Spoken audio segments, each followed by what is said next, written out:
자, 234페이지에 32번부터 보시겠습니다. 계속해서 이제 고해성사를 비판하고 있는 그런 내용이죠. 특히나 지난 시간 내용을 떠올리시면 이제 그 중에서도 열세권 논쟁으로 넘어가서, 물론 이게 교회론이나 아니면 전체 신학과 관련된 부분에서도 문제가 되지만, 열세권을 어떻게 이해하고 또 누구에게 그 권한을 부여했느냐에 따라서 고해성사의 그 권한까지도 이제 결정이 되는 그런 모습을 보면서 우리가 이제 그것을 비판했었습니다. 이어서 좀 보시면 처음부터 좀 칼빈이 강하게 표현하죠. 32번에 보시면, 하지만 저 미치광이들이, 즉 하나님의 말씀을 따르지 않는 자들이기 때문에 미치광이라는 표현입니다. 교회의 열쇠를 그리스도 및 순교자들의 공로를 교황이 자기 교서와 면죄부를 통해 나누어 주는데 사용하는 것이라고 망언을 하는 자들에게는 논쟁보다는 박새풀. 그래서 이게 이제 해석이니까 그 당시 이제 박새풀이 뭘까라고 하니까 지금으로 말하면 이제 정신병 치료제라는, 그러니까 너희는 다 정신병자들이다, 이제 그렇게 말하는 것과 똑같은 거죠. 그러니까 다시 한 번 더 보시면, 교회 열쇠를 그리스도 및 순교자들의 공로를 교황이 자기 마음대로 할 수 있는 거라는 거죠. 그래서 교서라는 거 뭔지 아시죠? 교황이 이렇게 직접 쓰는 거잖아요. 누가 쓰는 것. 그것과 면죄부를 통해서 나눠줄 수 있다라고 생각하는 자들에게는 논쟁보다는 정신병 치료제가 더 필요하다, 이렇게 말하고 있는 거예요. 그리고 면죄부를 비판하는 데는 대단한 수고가 필요 없다라는 것입니다. 그래서 우리가 계속 앞선 부분에서도 이제 면죄부에 대한 비판을 좀 했었죠. 그러니까 사람의 자기 만족이잖아요. 자기 죄를 면죄받는 데 있어서도 이 면죄부가 필요하고, 또 이제 이제 선조들, 믿음 없이 죽은 선조들, 아니면 혹은 아직은 공로나 공덕을 덜 쌓아서 하나님의 나라로 들어가지 못해서 연옥에 머물러 있는 자들을 위한 면죄부든, 어떤 식으로든지 간에 성경에 없는 그런 면죄부를 판매하고 또 그것을 사야만 된다라고 강조하는 부분에 대해서는 더 이상 비판할 그런 그 수고를 하지 않겠다라는 거죠. 워낙 그건 비성경적이기 때문에. 자, 이는 그것이 공성태를 많이 맞은 관계로 이제는 힘이 빠져 그냥 스스로 쓰러지기 시작했기 때문이다. 근데 지금도 여전히 있기 때문에 이런 비판들이 많이 있다라고 해서 솔직히 이쪽에서 본인들의 잘못을 수정한 적이 한 번도 없어요. 그래서 칼빈의 기대와는 달리 이제 공성태를 많이 맞아서 아마 면죄부에 대한 얘기는 좀 줄어들지 않을까라고 생각을 했지만, 지금까지도 견고한 그런 사고가 있는 겁니다. 그리고 정말이지 면죄부가 그처럼 오랫동안 아무 문제 없이 계속 발행되어 왔다는 사실은, 또 그처럼 무절제하고 과도한 정욕에 휩싸여 그처럼 오랫동안 비판을 받지 않았다는 사실은 사람들이 얼마나 심한 오류에 빠져서 깊은 방과 같은 세월을 오래 보냈는가를 여실히 증명해 준다. 그러니까 이제 와서 이 면죄부가 비판되고 있다라는 것은 그동안 사람들이 얼마나 그 심각한 오류에 빠져서 그것이 오류인지도 모르고 지내왔다라고 하는 거예요. 그러니까 이것이 잘못된 것인지 옳은 것인지에 대한 분명한 판단의 근거들이 없다 보니까, 그런 내용들을 갖고 있지 못하다 보니까 오랜 기간 동안, 진짜 수없이 많은 기간 동안 흘러오면서도 한 번도 면죄부에 대해서 누가 이렇게 이의를 제기하지 않는 그런 부분들이 있었다라는 거죠. 그래서 사람들은 자기네가 교황과 그 교서 전달자들에 의해 공공연히 대놓고 우롱당하고 있다는 사실을, 그리고 자기네의 영혼 구원과 관련하여 수지 맞는 장사가 행해지고 있다는 사실. 그죠? 왜냐하면 우롱당하는 거나 마찬가지. 이거 면죄부 받으면 너네 구원 받을 수 있어. 그리고 근데 이 면죄부 받으려면 돈 내야 돼. 이러다 보니까 신앙적으로도 우롱을 당하는 것이고, 그들의 어떤 주머니만 불리는 그런 일이 돼버렸다라는 거죠. 구원의 값이 동전 몇 푼으로 산정되고 있다는 사실. 정말 이거는 말도 안 되는 안타까운 일인 거죠. 아무것도 공짜로 제공되지 않는다는 사실을 알고 있었다. 이제 공짜라고 표현되었지만 어떤 차원입니까? 구원이라고 하는 것은 하나님의 은혜인 거죠. 그러니까 하나님의 은혜로 주어지지 않고 면죄부도 내가 샀고 용서도 내가 구했기 때문에 구원은 마치 결국 그러니까 내가 얻은 거나 똑같은 결과물이 되어버린다는 거죠. 동전 몇 푼에 어떻게 구원을 살 수가 있겠어요.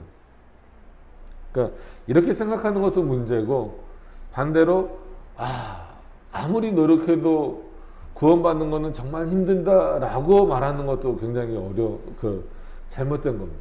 그러니까 돈 몇 푼에 구원의 문제를 해결할 수 있다라는 이 면죄부의 사고를 갖고 있는 것도 아주 심각한 오류고, 반대로 아무리 노력해도 인간은 구원받았는지 안 받았는지 확신할 수 없다라는 사고를 갖고 있는 것도 그것 또한 이제 성경을 오해하는 거죠. 그러니까 별로 좋아하지 않는 표현이지만 순례의 길, 순례의 길을 간다고 그게 해결이 되겠습니까? 자신을 부정한다라고 해서 그것이 되겠습니까? 그렇게 될 수는 없는 문제들인데 걱정스러운 부분들이 많죠. 이는 그 헌금이 매천부들과 포도주를 위해 또 주연을 위해 누추하게 탕진되고 있었기 때문이다. 실제로 이 당시에 그 사제들이 늘 지금도 이제 그렇게 제기되는 부분이지만 사제들도 그렇고 이제 수녀들도 그렇고 그런 결혼 생활을 안 하고 금욕 생활을 하게 되잖아요. 그러면 과연 어떤 성이라고 하는 것도 하나님이 인간에게 주신 어떤 그런 기본적이고 근본적인 욕구 중에 하나인데, 그것을 인간 스스로가 절제할 수 있겠느냐죠. 그러니까 그것이 해결이 안 되다 보니까 물론 모든 교황이나 사제들이 그랬다라는 건 아니지만 상당히 많은 사람들이 그렇게 면죄부나 이런 것들을 통해서 벌은 거를 가지고 어디다 썼냐면 매춘부들에게 썼다라는 거죠. 그건 실제 포도주를 위해 썼다라고 하는 것은 말 그대로 술에 이제 노예가 됐다라는 그런 개념입니다. 단순히 이걸 성찬에 필요해서 포도주를 샀다 이런 개념으로 보시면 안 됩니다. 주연은 이제 담배나 이런 그런 이제 자기의 어떤 그 물질적인 세상적인 어떤 그런 욕구들인 거죠. 누추하게 탕진되고 있었기 때문이다. 그들은 면죄부를 최고로 잘 선진하는 자들이 그들을 가장 심하게 멸시하는 자들이라는 사실을 알고 있었다. 그들은 이 괴물이 날마다 계속 더 무절제하게 방탕과 사치를 추구하는데 끝간데가 전혀 없다는 그 끝이 없다라는 것이죠. 그들은 납덩어리가 계속 새로 반입되고 주화는 계속 새로 반출되고 있다는 사실을 알고 있었다라는 거예요. 그만큼 이제 나중에는 점점 면죄부도 가격이 점점 올라요. 참 그런 부분들이 많았죠. 하지만 그들은 지극히 공경하는 마음으로 면죄부를 받았고 숭배했고 구매했다. 누가 그랬을까요?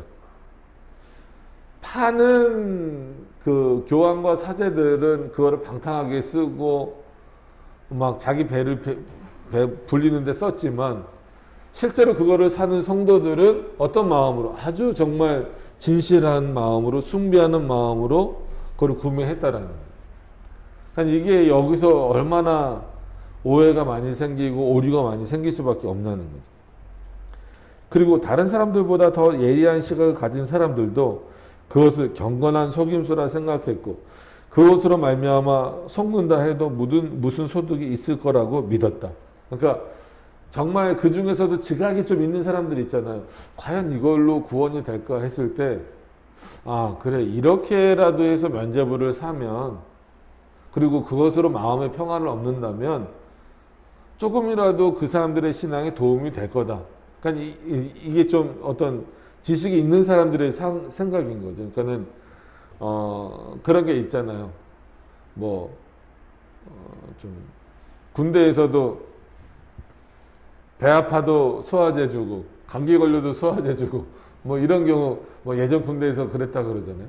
그런 거 보면 그냥 마음의 위로인 거예요. 아, 이거 먹었으니까 그냥 괜찮겠지. 그게 무슨 약인지 알려주지도 않고 그냥 준단 말이야. 그런 것과 비슷한 거라는 거죠. 그냥 사람들마다 그런 게 좀 있잖아요. 어떤 사람들은 뭐 좀 속이 안 좋을 때 뭐 먹으면은 괜찮다. 그러니까 저희 이제 외할머니 같은 경우는 속이 안 좋으시면은 김치 국물을 그냥 드셨어요. 솔직히 그게 뭐 어떤 그 임상학적으로나 뭐 이런 걸로 뭐 효능이 전혀 인정되지 않은 거잖아요. 근데 그냥 본인이 느끼기에는 김치 말국이라고 보통 표현을 하셨는데 그냥 김치 말국 드시면 속이 시원하다라는 거예요. 그 자기 위안이잖아요. 그래서 실제로 이 거룩한 속임수라는 이런 개념이요. 경건한 속임수라는 이런 개념이요. 심리학이나 아니면 뭐 이제 신경정신과를 이제 하는 뭐 의사들이나 이런 사람들에게도 실제로 이런 부분들이 있어요. 사람들을 상담하거나 뭐 하거나 했을 때 실제 그것에 합당한 처방이 없을 때에 그것과 비슷한 안정감을 주는 내용들을 통해서 또 어떤 이것으로 너는 이제 다 됐어 라는 것으로 통해서 실제 그것이 해결되지 않았음에도 불구하고 그것이 해결된 것처럼 속여버리는 거죠. 그래서 뭐 선한 거짓말 뭐 이런 표현들 많이 있잖아요. 선한 거짓말 뭐 그런 차원으로 이해가 되어지는 그런 부분들입니다. 그래서 여기서도 그렇게 표현을 하는 거예요. 더 예리한 시각, 나름 그냥 일반 사람들처럼 무조건 면접을 샀으니까 나는 괜찮아 이렇게 생각하는 사람들도 있지만 그 중에는 좀 예리하게 생각하는 사람들도 있었는데 그래도 뭐 실제는 아니더라도 이 경건한 속임수를 통해서 그 사람들이 안식과 위로를 누린다면 그것 자체로 뭐 의미가 있는 거 아니냐. 그러니까 이 논리가 적용되고 정립이 되다 보니까 꼭 성경적인 게 아니더라도 성경의 어떤 지지를 받지 못하더라도 사람의 위안거리가 된다 그러면 받아들일 수 있다라는 거예요.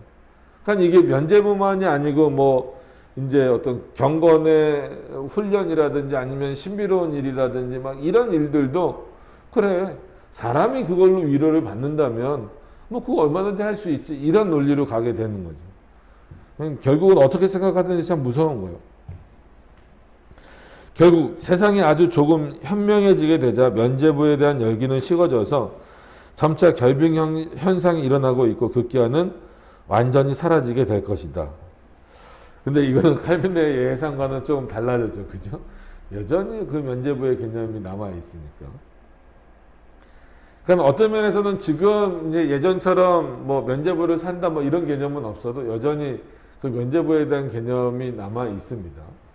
그러니까 그런 부분들을 좀 잘 이해를 하시면서 이 한번 잘못 시작된 부분들은 그거를 고쳐 나간다라는 게 결코 쉽지 않다라고 하는 것이 이제 확인되어지는 거죠. 자, 33번으로 가서 보시면 그러나 대단히 많은 사람들이 면죄부 판매자들이 우리를 속이고 우러가면서 꼼수를 쓰고 사기를 치고 절도 및 강도 행위를 하는 것을 보면서도 그러한 불경의 근원 자체는 살펴보지 않는다. 그러니까 저기 뭔가 잘못된 거는 지금 인식을 하는 거예요. 왜냐하면 너무 그 사람 이제 그 사제들이나 이런 사람들이 그 면접이나 이런 것들을 통해서 번 것을 가지고 아까 말씀드린 대로 너무 방탕하게 쓰거나 자기의 어떤 욕심을 채우는 데만 쓰는 걸 보여지잖아요. 그게 보여지다 보니까 이게 뭔가 잘못된 거는 인식은 하는데 뭐가 잘못됐는지 정확하게 깨닫지 못하는 그러니까 결국은 뭐가 없기 때문에 문제라는 거예요. 말씀이 없고 하나님에 대한 지식이 없기 때문에 그것이 뭐가 문제인지 정확하게 판단하지 못하고 있다는 겁니다. 그래서 면죄부가 어떠한 것인지 뿐 아니라 또 흠결이 제거된 상태의 면죄부가 대체 어떠한 것인지를 지적해 줄 필요가 있다라는 거죠. 그래서 하나님의 말씀을 우리가 이렇게 우리 손에 들고 있을 수 있다라고 하는 것은 이것 또한 은혜예요. 로마 카톨릭은 주지 않잖아요. 뭐 지금에서야 뭐 좀 본다고 하더라도 큰 의미가 없죠. 그런데 정확하게 표현하자면 면죄부는 그리스도의 피를 더럽히려는 사단의 장난 같은 것으로 그리스도께 속한 백성이 이것으로 말미암아 하나님의 은혜로부터 그리스도 안에 있는 생명으로부터 멀어지게 되고 참된 구원의 길에서 벗어나게 됩니다. 그렇죠. 마치 진짜 사단의 장난과 똑같은 거죠. 어떻게 죄의 용서를 그리스도와 상관없이 면죄부로 받을 수 있냐는 거예요. 그리스도의 피가 죄사함 그리고 화목과 속죄를 이루는데 충분하다는 것을 부정하는 거예요. 그러니까 그리스도의 속죄의 완전성을 부정하게 되는 거죠. 그러다 보니까 예수님이 우리를 위해서 죽으셨다. 이것만으로 죄 용서가 됐다라는 것을 인정하지 못하는 거예요. 예수님이 우리를 위해서 죽으셨어도 뭘 사야 된다라는 거예요? 면죄부를 사야 된다라는 거예요. 그러면은 그럼 그 면죄부를 사는 행위 자체가 뭘 지금 말하는 거예요? 그리스도의 속죄만으로는 뭐가 실제 속죄가 부족하다라는 의미가 돼버리는 거예요. 그러니까 이거는 엄청난 문제인 거예요. 그럼 그리스도가 왜 필요하냐는 거예요. 단순히 구원에 있어서 조금 도움을 얻기 위해서 필요한 존재밖에 안 되는 거니까. 또 그것을 마치 말아서 소진될 수 있는 것이라도 생각되는 것처럼, 그러니까 예수님이 하신 그 속죄가 마치 유통기한이 있는 것처럼 소멸될 수 있는 것처럼 그러해서 그 소멸되기 전에 뭐가 또 필요한 것처럼 다시 뭔가를 또 얻어야 되는 그 공로사상 또 이제 면죄부를 사는 것 이런 것들이 필요한 것처럼 어떻게 예수님이 우리를 위해서 하신 속죄가 소멸됩니까? 그럴 수 없잖아요. 근데 그런 의미를 심어주는 것 자체가 이거는 엄청난 죄죠. 죄입니다, 이거는. 자, 부족분을 다른 방식으로 보충해줘야 한다는 주장하는 것보다 더 심하게 그것을, 즉 그리스도의 속죄를 모독하는 일이 어디 있겠는가? 여러분, 예수님의 속죄에 뭘 보충해야 됩니까? 그런 사고 자체가 정말 무서운 거예요.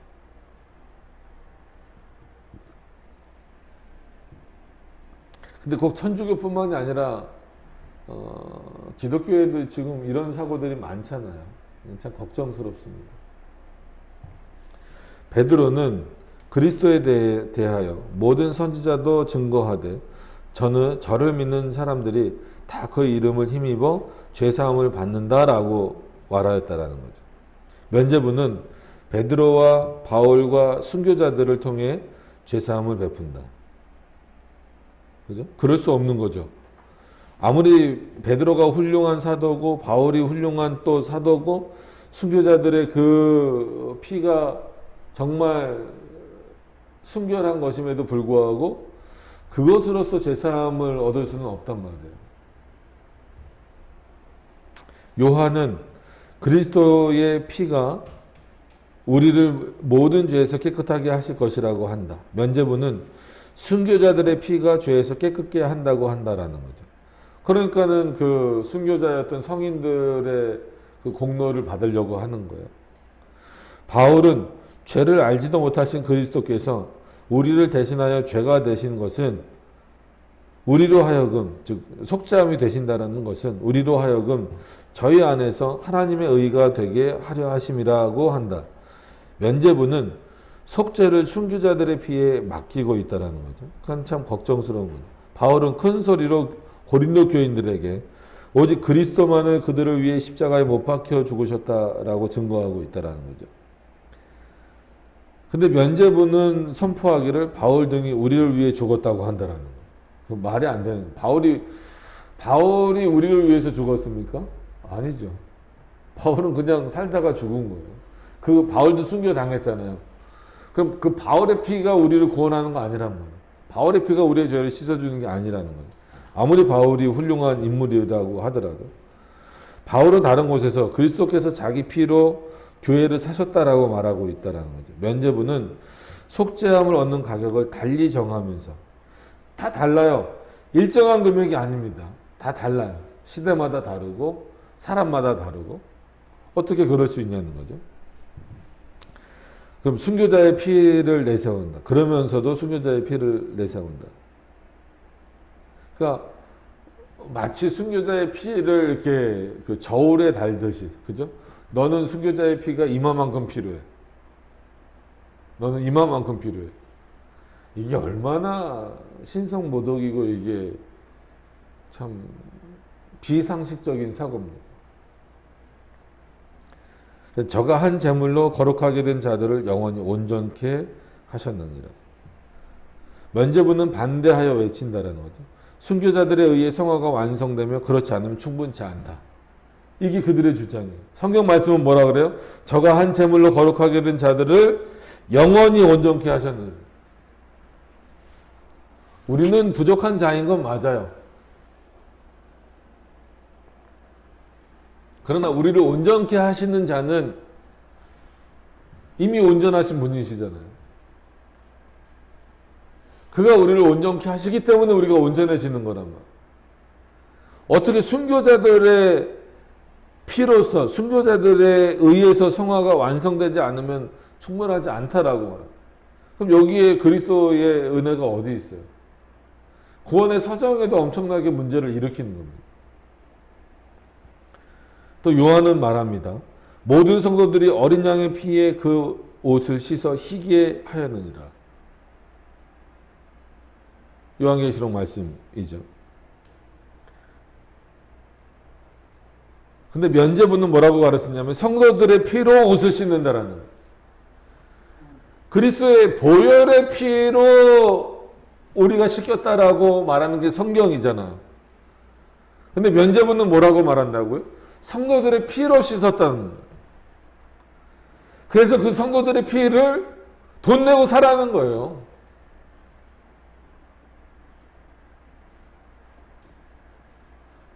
그 금액이 다 다른 거죠. 이게 어떻게 성경적이라고 말할 수 있습니까? 어떻게 여기에 구원을 인정할 수 있겠어요?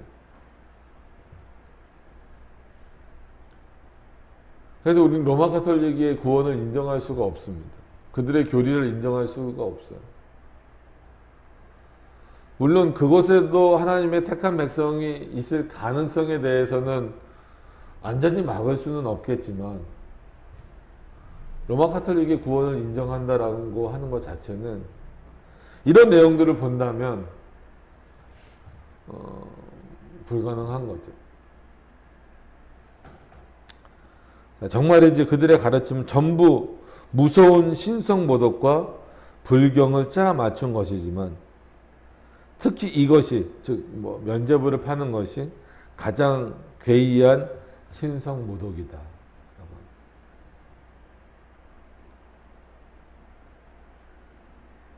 얼마나 무시무시한 일입니까?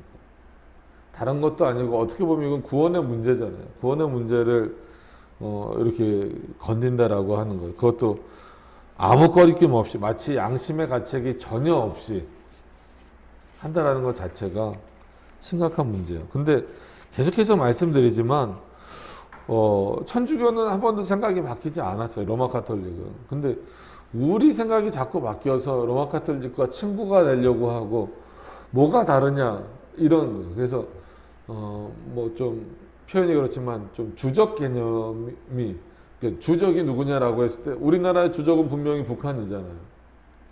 근데 시대가 바뀌면서 그러니까 시대가 바뀌었다라고 하더라도 여전히 6.25를 경험한 분들이 아직도 살아 있잖아요. 살아 계시잖아요. 근데 한 100년도 안 돼서 한 70년 뭐 이렇게 좀 넘었는데 벌써 생각이 바뀌어서 사람들 생각이 바뀌어서 주적이 아니라고 하잖아요. 그러니까 사람들의 오류는 엄청나게 많은 곳에서 발생이 되는 것처럼 그러니까 실제 우리의 주적이 저 북한이라고 한다면 근데 그 생각이 바뀐 게 문제라고 한다면 이때 분명히 칼빈이 우리의 주적에 대해서 로마 가톨릭을 언급하고 있단 말이에요. 근데 지금 뭐 500년 정도 지났다라고 칩시다. 근데 지금 생각이 어때요? 많이 바뀌었죠. 이미 예전부터 많이 바뀌었죠. 100년 전, 200년 전부터 많이 바뀌었어요. 걱정스러운 일입니다. 마치 구약에서 이방인들과 화친을 맺는 것을 그리고 그들과 결혼하는 것을 굉장히 그 부정적인 것보다도 하나님을 화나게 만들고 하나님의 심판을 불러 일으켰던 것처럼 지금 또다시 그렇게 하고 있지 않는가라는 생각을 많이 갖습니다. 그래서 그런 부분들을 우리가 더 명확하게 인식해야만 그런 오류에 빠지지 않을 수 있다라고 하는 겁니다. 천주교는 그런 차원에서 우리는 구원을 인정할 수 없다라고 하는 것을 더 명확하게 하셨으면 좋겠습니다. 예, 오늘은 이 정도 이렇게 마치도록 하겠습니다. 화요일 날은 저도 화해자를 맞아서 컨디션 여하에 따라서 다음 주도 좀 양을 이렇게 분량을 좀 조절해서 이렇게 하도록 하겠습니다. 자, 오늘 기도하고 마치도록 그렇게 하겠습니다.